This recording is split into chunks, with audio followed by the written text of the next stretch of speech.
Beh, è una grande soddisfazione sapere che circa il 57% dei concittadini esprime il gradimento per questa amministrazione.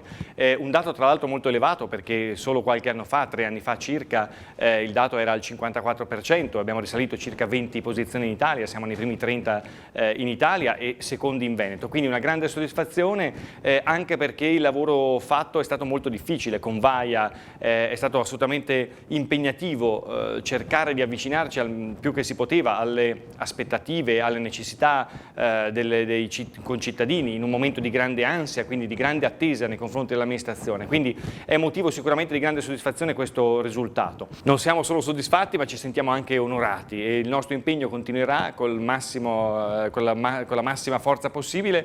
Garantisco comunque che non è che ci adagiamo sugli allori, ci fa grande piacere questo risultato, ma questo non fa venire meno il nostro impegno, che anzi aumenterà ancora di più, perché dobbiamo ovviamente con senso di responsabilità corrispondere a questa fiducia che ci è stata data.